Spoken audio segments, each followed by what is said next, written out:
నమస్తే అండి. విజయసాయిరెడ్డి గారు మొన్న ప్రెస్ మీట్లో మాట్లాడుతూ మధ్యంతర ఎన్నికలు వస్తే కనుక వైసీపీ విజయాన్ని ఎవరు ఆపలేరు అని చెప్పేసి మాట్లాడుతూ ఉన్నారు. ఎలా చూస్తారు అసలు ఈ వ్యాఖ్యల్ని? ఇప్పుడు విజయసాయిరెడ్డి గారు మధ్యంతర ఎన్నికల గురించి మాట్లాడుతున్నారు. వీళ్ళు ఎంత అవివేకంగా ఉన్నారో, వీళ్ళు చేసేటువంటి ఇప్పుడు ఇతని మీద వచ్చినటువంటి మరకల్ని మచ్చని బ్రహ్మదేవుడు కూడా మాపలేరు. ఎన్ని సర్ఫులు పెట్టి కడిగినా పాని మురికి బురద అంతా అంటించుకున్న విజయసాయిరెడ్డి గారు మధ్యంతర ఎన్నికలు వస్తే మొత్తం వస్తాయంటే వినే జనానికి వీళ్ళు ఎలా ఉన్నారంటే ఇంకా మారలా. వీళ్ళకి 5 ఏళ్ళు అధికారం ఇచ్చి అధికారాన్ని చేతిలో పెట్టుకున్నప్పుడు పూర్తిగా రాష్ట్రాన్ని ఎలా దోపిడీ చేసుకోవాలనేటువంటి అంశం మీదే దృష్టి పెట్టించారు.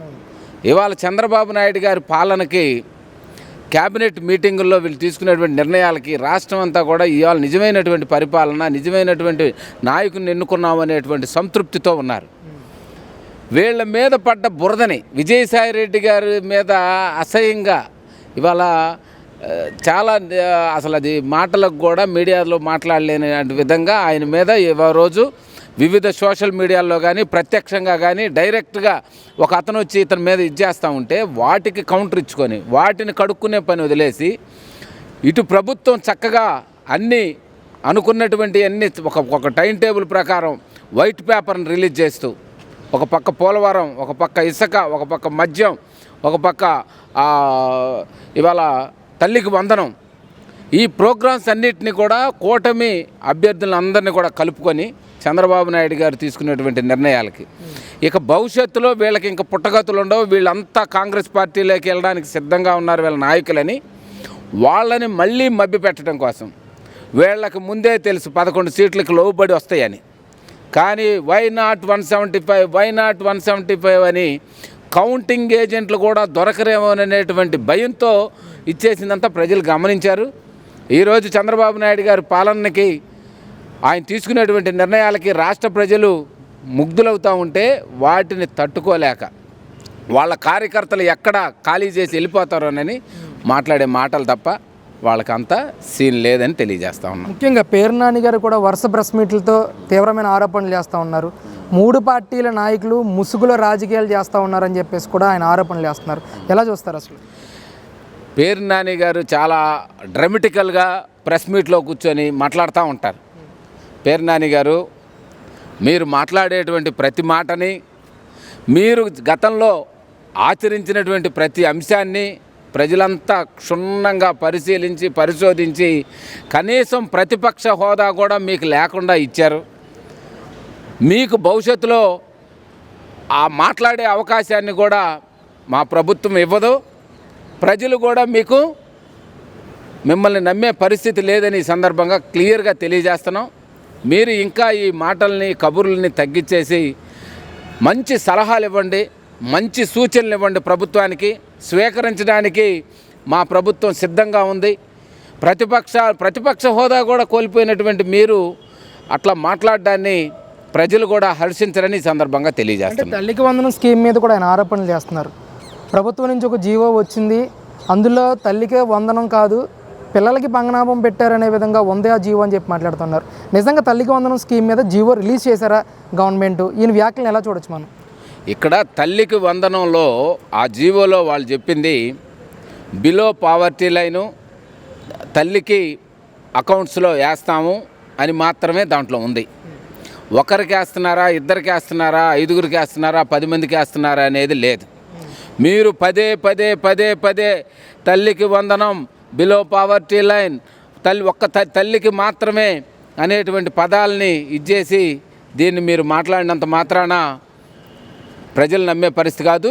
దీని మీద నిర్దిష్టమైనటువంటి నిర్ణయాలు ఉంటాయి, నిర్దిష్టమైనటువంటి జీవోలు కూడా వస్తాయి. వాటన్నిటి ప్రకారమే జరుగుద్దే తప్ప మీరు ఆ రోజు తల్లికి కంపల్సరీ బిలో పావర్టీ లైన్లో ఉండాలి అని, ప్రతి తల్లికి వారి అకౌంట్లో పడతాయని ఆ జీవోలో ఉంది. దాన్ని పట్టుకొని మీరు మాట్లాడేటువంటి మాటల్ని రేపు లబ్ధిదారులు అందరూ కూడా వాటి మీద స్పందిస్తారు. మీరేం మాట్లాడాల్సిన అవసరం లేదు. మీరు మాట్లాడే అవకాశం కూడా మా ప్రభుత్వం ఇవ్వదు. రెడ్ బుక్ పేరుతో ఈరోజు వైసీపీ కార్యకర్తల మీద తీవ్రమైన దాడులు చేస్తున్నారు టీడీపీ వాళ్ళందరూ కూడా అని చెప్పి అంబటి రాంబాబు వ్యాఖ్యలు చేస్తూ ఉన్నారు. ఏంటి అసలు ఎలా చూస్తారు దీన్ని? మీ దాడులతో మీరు దాడులు చేసింది, మీరు భయభ్రాంతులు చేసింది కాదా? ఇవాళ లోకేష్ బాబు గారు చట్టాన్ని అతిక్రమించి ఓవర్ యాక్షన్ చేసినటువంటి అధికారులని వాళ్ళందరి పేర్లు కూడా రాసిపెట్టున్నాం. చట్టం తన పని తాను చేసుకుపోద్ది. చెయ్యకపోతే ఒళ్ళు దగ్గర పట్టుకొని పని చేయకపోతే మీకు పనిష్మెంట్ ఉంటుంది అనేటువంటి ఒక మంచి ఆలోచనని ప్రజల్లోకి పంపించారే తప్ప ఆ రెడ్ బుక్ పట్టుకొని మీలాగా రాడ్డులు తీసుకొని కారుల్లో మా ఎమ్మెల్యే బోండా ఉమామహేశ్వరరావు గారి మీద కానీ మా నాయకుల్ని మీరు తరిమి మీరు ఎలాంటి అరాచకం చేశారో అవన్నీ మాకు తెలీదా? మీకు గుర్తులేదా? అలాంటి ప్రక్రియ తెలుగుదేశం పార్టీ చేయదు.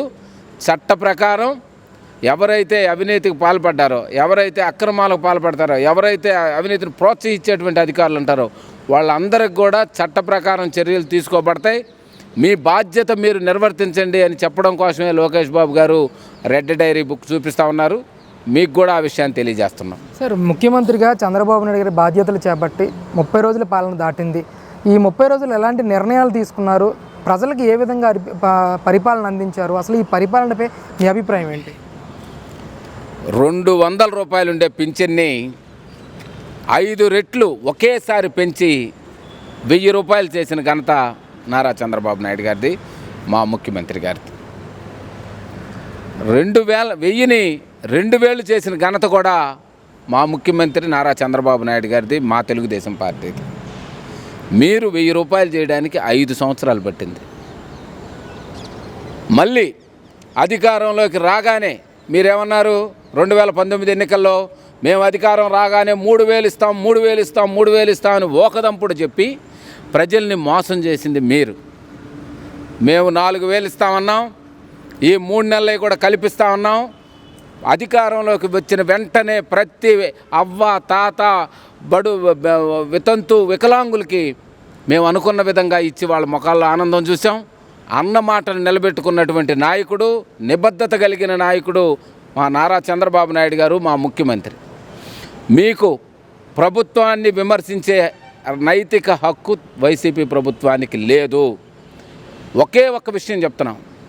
మీరు 1000 రూపాయలు పెంచుతామని అధికారంలోకి వచ్చి 5 సంవత్సరాలు 1000 పెంచితే, మేము అధికారంలోకి రాగానే పెంచుతామన్న మా నారా చంద్రబాబు నాయుడు గారు వచ్చినటువంటి మొదటి నెల కాకముందే 1000 రూపాయలు పెంచింది మా నారా చంద్రబాబు నాయుడు గారు కాదా అని నేను అడుగుతున్నా. ఇక మీకు మాట్లాడే అవకాశాన్ని మా ప్రభుత్వం ఇవ్వదు. మీరు ఎంత జల్లెడ పెట్టినా మా ప్రభుత్వాన్ని పద్ధతిగా విమర్శించే హక్కు, ఆ అవకాశం మేము ఇవ్వరని ఈ సందర్భంగా తెలియజేస్తున్నాం. ప్రజలు చూస్తున్నారు. 1000 రూపాయలు పింఛను పెంచడానికి మీకు 5 ఏళ్ళు పట్టింది. నారా చంద్రబాబు నాయుడు గారికి నెల రోజుల పట్ల అన్న మాటని ఎంత కరెక్ట్గా చేస్తారో, నిబద్ధతగా చేస్తారో రాష్ట్ర ప్రజలంతా గమనిస్తున్నారు.